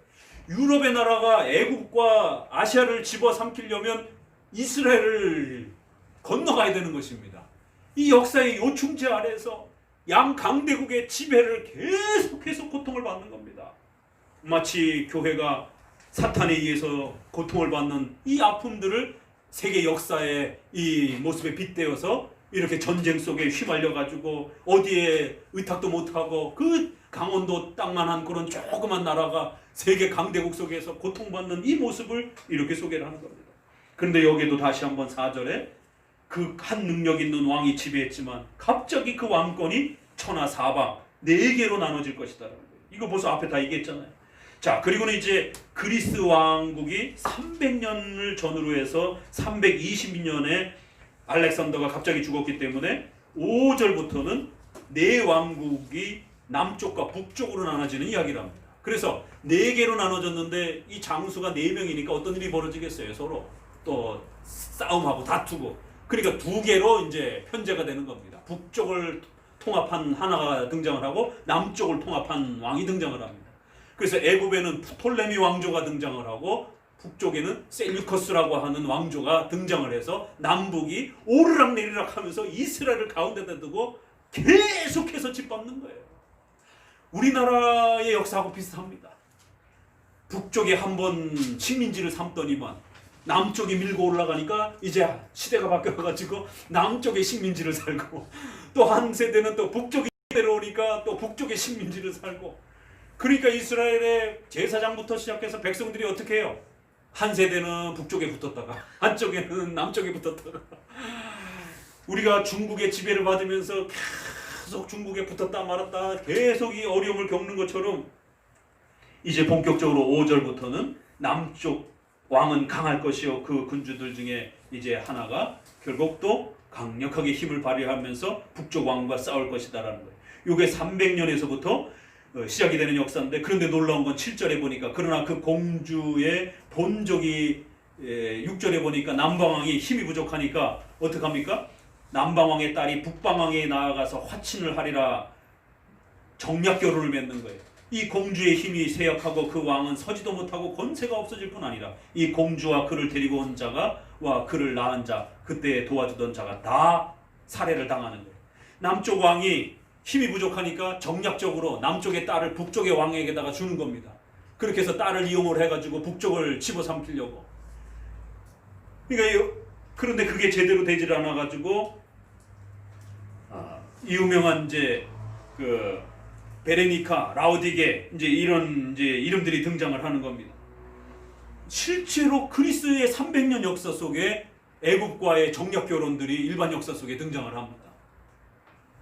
결국 북쪽에 이 본처가 괘씸해가지고 첩으로 왔던 애굽 그 왕비와 아들을 잘못하면은 자기네 쫓고 왕권을 차지할 수 있으니까 다음에 아들이 왕이 될 수가 있으니까 다 죽여버린 것이에요. 본처가. 그러니까 남쪽에 이 여동생의 남자 왕자가 당 왕권을 차지하는 왕자가 화가 나가지고는 애국 군대를 동원해갖고 자기 누이가 죽었으니까 결국 북쪽을 또 쳐들어 올라가는 겁니다. 이제 이런 실제의 그리스 역사가 300년 전후로 한 역사가 이렇게 소개가 됩니다. 자, 그러다가 쭉 넘어가셔서 어디를 보시느냐면 재밌는 일은 17절을 봅니다. 17절에 반대의 일이 일어납니다. 그가 결심하고 전국의 힘을 다하여 이르렀다가 그가 화친할 것이요 또 여자의 딸을 그에게 주어 그 나라를 패망케 하려고 할 것이나 이루지 못하리니 그에게 무익하니라. 이번에는 북쪽 왕이 힘이 부족해가지고 딸을 이용해갖고 남쪽에다가 딸을 줍니다. 그렇게 해서 딸을 이용해가지고 애국을 집어삼키려고. 여기에 이제 클레오파트라라고 하는 이름이 등장을 합니다. 동명이인 다른 사람이에요. 애굽 쪽은 클레오파트라는 이름을 여자 이름으로서 굉장히 많이 즐겨 썼나 봐요. 마지막 여왕이 클레오파트라는 것처럼 이제 여기도 딸 공주가 클레오파트라를 그렇게 세웠는데 이 결국 남쪽으로 시집간 이 왕비가 결혼한 남편의 이 편을 들어서 아버지보다는 남편에게 더 마음을 의탁하고 결국 아버지를 공격하는 일이 벌어집니다. 요 역사가 그 유명한 스키피오, 로마의 스키피오, 또 한니발, 이 역사가 여기서 등장을 하는 겁니다. 그러니까 북쪽은 힘이 약하니까 어떻게 하겠어요? 한니발을 이용을 해가지고 남쪽을 치려고 하는 거예요. 그러니까 남쪽에서는 이게 자꾸 페르시아가 그리스가 로마가 지배하고 있는 이태리가 지배하고 있는 이쪽 그리스 지역의 이쪽 지역들을 자꾸 넘나보는 거예요. 그러니까 이것 봐라 이러다가 잘못하면 이태리까지 다 넘겨보겠구나 해서 옳거니 그러면 애굽하고 힘을 합쳐가지고 북쪽의 그리스의 군사권을 없애버려야 되겠다. 그래서 로마하고 애굽하고 연합군을 형성하고 한니발 장군과 결국 북쪽의 이 그리스 왕조가 힘을 합쳐가지고 연합전쟁이 벌어집니다. 그럴 때 결국 그 스키피오, 로마의 스키피오가 완전히 다 초토화시켜버리는 것이죠. 그래서 결국 전쟁에 승리하지를 못하고 한니발도 죽고 북쪽 왕조도 밀려나버리게 되는. 그러면서 이제 로마가 신흥 강대국으로 이것 봐라 제국하고도 전쟁을 해서 이길 수가 있구나. 똑같은 일이 또 벌어지는 것이. 그래서 로마가 점점 힘을 발휘를 주변 국가들을 이렇게 연합하면서 전쟁에 벌써 한번 승리하니까 주변 국가들은 와 저 나라 대단하다 이러면서 결국 힘을 합치기 시작했고 중간중간에 남북이 싸울 때마다 이 로마가 계속해서 애굽을 도우기 시작하면서 북쪽을 몰아내는. 왜냐면 북쪽이 훨씬 더 강했기 때문에. 그래놓고 나중에 남쪽까지 집어삼켜버리는 거예요. 로마가. 그래서 로마 시대가 이제 140년, 이제 150년쯤에 들어오게 되면 그 200년의 역사를 없애버리고 로마 지배 시대가 이제 100년에 이제 들어서게 되는 것입니다. 그래서 이스라엘은 60년에 완벽하게 로마의 식민지로 들어오게 되는 겁니다. 자, 그럴 때 조금만 더 읽어보면요. 그래서 결국 승리를 못합니다. 이럴 때 이제 21절을 같이 읽어봅니다. 20절부터 그 위를 이을 자가 토색하는 자로 그 나라의 아름다운 곳을 두루 다니게 할 것이나 그는 분노함이나 싸움 없이 몇 날이 못되어 또 그 위를 이을 자가 한 비천한 사람이라 나라 영광을 그에게 주지 아니할 것이니 그가 평안한 때를 타서 게을로 그 나라를 얻을 것이며. 당연히 이 북쪽의 왕조가 이어져야 되는데 아들에게 왕조가 이어지지 못하고 그 동생이 우리나라의 누구죠? 그 단종 이렇게 폐위하고 막 그런 이제 아픔의 역사처럼 결국 조카를 폐위시켜 버리고 이 삼촌이 안티오쿠스 4세 에피파네스라라고 하는 이 최대의 이 교회를 핍박한 멸망의 아주 가증한 자. 이러면 이스라엘 백성들 머릿속에 뭐가 떠오르냐면 안티오쿠스 4세라라고 하는 이 사람이 175년에 왕권을 빼앗으면서 조카의 왕권을 빼앗으면서 이제 왕조를 다시 정비하면서 본격적인 그리스의 통치자가 됐는데 얼마나 악독한지 그 과거의 왕들은 이스라엘을 전략적으로 사용을 했어요. 그래서 반역만 안 행하면 그래도 이스라엘의 자치권을 행사를 도와주고 그랬었는데 이 안티오쿠스는 워낙 포악해가지고 이제 20절부터 쭉 보게 되면 그의 통치권의 모습들이 소개가 됩니다. 그러면서 결국 28절에 북왕은 많은 재물을 가지고 본국으로 나아가리라. 그의 마음이 거룩한 언약을 어기며 임의로 행하고 본국으로 돌아갈 것이며 이러면서 계속 남쪽을 치려고 하는데 30절에 보니까 이는 기띔의 배들이 이르러 그를 막는다. 이 기띔의 배들이라는 섬들의 배를 말하고 로마의 배들을 말하는 겁니다. 그래서 로마가 그때마다 자꾸 와가지고 북쪽을 막아내는 것이에요. 애굽을 도와주면서. 그러니까 이 안티오쿠스가 화가 나가지고 결국 30절부터 낙심하여 돌아가면서 거룩한 언약을 거룩한 언약을 하나고 망가뜨리고 임의로 행하며 돌아가서는 거룩한 언약을 배반하는 자들, 이 거룩한 영광스러운 이러면 다 이거 이스라엘을 말하는 거예요. 그러니까 이스라엘 백성들 중에 배신자들을 이용을 해가지고 결국 이스라엘을 초토화시키는 이런 일들이 벌어지더라는 거예요. 그래서 군대는 그의 편에 서서 성소 곧 견고한 것을 더럽히며 매일 드리는 제사를 폐하며 멸망케 하는 미운 물건을 세울 것이며 그가 또 언약을 배반하고 악행하는 자들을 괴울로 타락시킬 것이나 오직 자기의 하나님을 아는 백성은 강하여 용맹을 발하라. 이래서 결국에는 안티오쿠스가 168년에 악행을 이제 이 사건에 핵심이 드러납니다. 그래서 성전의 중요한 보물들을 뺏어가고 결국 제우스상을 세우고 이스라엘 백성들이 제일 싫어하는 게 뭔지를 알기 때문에 돼지의 피를 뿌리고 부정한 그 짐승의 이런 부분들을 뿌리고 안식일을 못 지키게 만들고 이래서 결국에는 166년에 소위 말하는 마따디아 가문 중에 결국 소위 말해서 저항운동이 일어나는 것이, 그래서 마따디아 가문에서 강력한 조직력을 갖춘 이제 그 가문을 중심으로 해서 조직력을 갖춘 저항 군대들이 형성이 되면서 결국에는 이 안티오니쿠스하고 전쟁을 시작하기 시작합니다. 그래서 잠깐 쉼을 얻을 것이나 이러면서 결국 164년에 그의 아들의 마따디아에 의해서 북쪽 그리스 왕조를 몰아내 버립니다. 놀라운 일이 벌어진 것이죠. 그래서 164년에 성전이 정결케 되어지고 회복이 되어집니다. 그리고는 164년에서 한동안 로마의 지배를 받기 전까지 자유를 누리게 됩니다. 요게 이제 외경에 나옵니다. 마카베오서라고 하는 그 외경에 이스라엘이 그리스의 지배에 의해서 어떻게 지배를 받았는지가 잠깐 또 나오기도 합니다.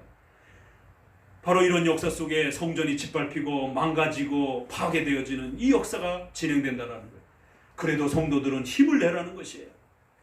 그래서 요 역사는 가까이 그리스를 중심으로 해서 안티오니쿠스에 의한 그 엄청난 교회의 핍박 시대를 가까이 내다본 거예요.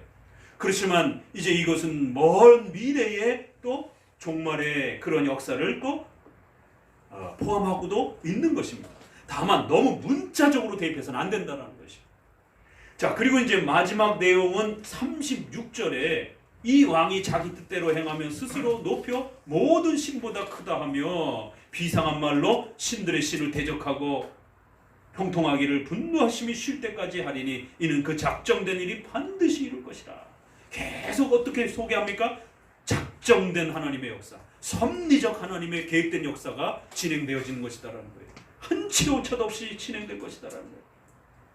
그런데 이 36절부터는 꼭 기억하셔야 되는 것은 적어도 칼빈을 따라서 우리가 해석할 때는 이것을 로마의 지배로 해석합니다. 그런데 이제 세대주의나 조금 문자적으로 해석하는 분들은 이 왕, 그 왕 이래가지고 이거를 안티오쿠스의 연속적인 것으로 많이들 해석을 합니다. 그러나 적어도 칼빈은 이 부분부터는 로마의 지배다라고 이렇게 해석을 합니다. 그래서 적어도 로마의 지배로서 칼빈의 해석을 따라서 보게 되면 이 내용은 안티오쿠스하고 많이 다르다라는 거예요. 그 역사하고. 그래서 이거는 안티오쿠스에 맞추기보다는 로마에다 맞추는 게 훨씬 낫다라는 거예요. 그 모든 것보다 스스로 크다 하여 그 열조의 신들과 여자의 사모하는 것을 돌아보지 아니하며 아무 신이든지 돌아보지 아니할 것이다. 그래서 로마가 가지고 있는 독특한 신관, 그 다신론 이런 부분들에 맞춰서 해석하는 게 훨씬 더 낫다라는 거예요. 이거 여자의 사모하는 것을 돌아보지 아니할 것이며 이거를 잘못 해석하게 되면 이걸 동성애로도 해석을 해요. 여자가 사모하는 건 남자잖아요. 그런데 남자를 그리워하지 않고 그런 것도 아예 다 무시해버리는 이런 종말론적인 어떤 마지막 극단의 어떤 그 타락이 일어날 것이다. 그러면 지금 종말에 동성애라든가 이런 부분들을 또 그렇게 해석할 수 있는 겁니다. 그럼 좀 위험하고요. 오히려 칼빈은 그것보다는 여자의 본능, 아기를 키우고 아기를 이렇게 모성애, 그래서 정말 여성들이 목숨과 바꿀 정도로 본능적으로 그렇게 아끼는 이러한 부분들도 돌아보지 않을 정도로. 그러니까 이 왕은 얼마나 압독한지 여자들이 본능적으로 좋아하는 그런 모성애가 있는 것처럼 왕들이 통치를 하기 위해서 본능적으로 필요한 그런 부분들이 있잖아요. 정치적으로 타협도 해야 되고 또 부하들을 또 잘 대해줘야 되고 이런 거 다 무시해버리고 아주 독특한 통치를 한다는 거예요. 그래서 이런 신에 대한 이런 부분들도 전략적으로 이용하지도 않고 아주 그 대신에 세력의 신, 힘만, 무기만 강력하게 이용하는 그런 독특한 통치를 하는, 이건 로마에도 맞다라는 것이에요. 그래서 로마는 특정한 신도 없어요. 그 다신론을 해놓고 그냥 막 아무렇게나 다른 제국처럼 자기들을 지배하는 어떤 독특한 신이 있는 것처럼 이렇게 꾸미지도 않아요. 그러니까 신들을 우습게 여기는 또 이러한 또 신관도 가지고 있습니다. 그래서 40절에 마지막 때에 남방왕이 그를 찌를 것이고 북방왕이 병과 마병에 많은 배로 또 이렇게 싸움이 또 일어날 거예요. 그럼 여기에 이 남방과 북방은 무슨 전쟁이냐라고 말할 때 이거는 로마의 전쟁으로 봐야지 이거를 아마겟돈 전쟁으로 해석해도 안 되고, 자 그러면서 쭉 넘어가시면서 보게 되면 결국 이 마지막 때에 그가 장막 궁전을 바다와 영화롭고 거룩한 산 사이에 베풀 것이나 그의 끝이 이르리니 도와줄 자가 없을 것이라. 그래서 바다의 그 섬들을 주변으로 해서 전부 지배하는 역사는 로마가 이태리 중심으로 해서 지중해 연안의 그 섬들을 지배하는 이게 로마의 역사였기 때문에 다른 제국은 그러한 그 지중해 연안의 섬 전체를 지배하지 못해서 다른 제국으로 그리스 제국으로 해석하기는 무리가 있다라고 하면서 칼빈의 해석이 훨씬 더 우리가 존중되어지는 걸 보게 됩니다. 자, 이렇게 끝나면서 결국 네 제국을 소개했고 그 네 제국 중에서 그리스와 페르시아를 집중적으로 조명하면서 가까운 예언을 한 겁니다. 그리고 그 가까운 예언은 예수님의 초림에 맞춰져 있고요. 그래서 그 예수님의 초림을 방해하는 그리고 예수님을 핍박하는 멸망에 가증한 자, 이렇게 해서 결국 멸망에 가증한 자란 1차 예언에서는 느부갓네살도 되는 거고 안토니우스도 되는 안티오니쿠스도 되는 것이고 또 적그리스도도 되는 겁니다. 그런데 세대주의자들은 이 부분을 적그리스도에다 맞춰갖고 지나치게 해석한다는 거예요. 그렇게 되면 심각한 일이 벌어진다는 것이죠. 그래서 역사 전체를 바라보면서, 그러나 구약에서 예언할 때는 가까운 예언을 또 했기 때문에 앞에 부분들을 예언한 거고 우리가 볼 때는 다 지나간 역사예요. 또 예수님이 바라볼 때는 지나간 역사입니다. 앞의 역사들은. 그러면서도 또 예수님은 어디를 바라보는 겁니까? 군대에 짓밟힐 것이다. 로마의 티투스의 장군에 의해서 70년에 완전히 멸망되어지는 이스라엘의 패망을 또 가까운 예언의 역사를 또 보는 겁니다. 그래서 예수님은 과거에 지나간 역사를 기초로 해서 앞으로 다가올 역사를 또 가까이 예언해 주면서 또 먼 미래의 재림까지 또 겹쳐서 얘기를 해주는 겁니다. 그렇기 때문에 이건 어느 특정한 종말의 재림 직전의 사건으로만 보시면 안 되고 과거의 역사도 분명히 성취된 것도 있고 또 예수님 그 시절에 다가올 예언도 있고 또 먼 예언도 있다라는 거예요. 그래서 역사 전체 속에서 멸망에 가증한 자는 항상 존재하는 거예요. 당연히 또 마지막에 가서는 특정한 또 악한 자가 있겠죠. 그러나 오늘 우리 시대에도 여전히 멸망에 가증한 자는 교회를 핍박하는 자로서 늘 그렇게 있는 겁니다. 그래서 웨스민스터 신앙고백에는 교황이다 라고 이렇게 또 적그리스도를 표현하기도 하고, 또 오늘 우리 시대는 우리 시대대로 일제시대 때는 일본을 적그리스도로 그렇게 또 우리가 비난하면서 교회를 핍박하는 자들에 대해서 경고하기도 했던 것이고요. 자, 그래서 마가복음의 이 오늘의 특별히 멸망에 가증한 부분이라고 하는 것은 다니엘서와 연결해서 굉장히 좀 어려운 해석입니다. 그래도 우리가 지난 시간 동안을 통해서 배웠던 내용들을 차근차근히 이렇게 쫓아가면서 문맥의 흐름을 따라서 우리의 종말론 아래에서 보게 되면 이처럼 전체 아래에서 교회의 환난과 핍박을 예고해 주는 것입니다. 그러나 성도들은 힘을 내라는 것이에요. 32절에 있는 것처럼 오직 자기의 하나님을 아는 백성은 강하여 용맹을 가지라는 거예요. 왜요? 이 역사가 우연히 이루어지는 것이 아니라 하나님의 전능하심 속에서 이루어져 가는 것이기 때문에 그 어떤 역사도 실패함 없이 하나님의 뜻 가운데서 그렇게 이루어져 갈 것이다라는 겁니다.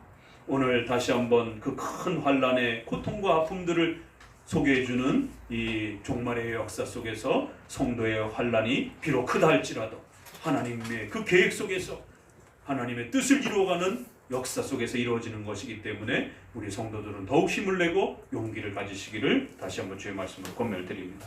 기도합니다.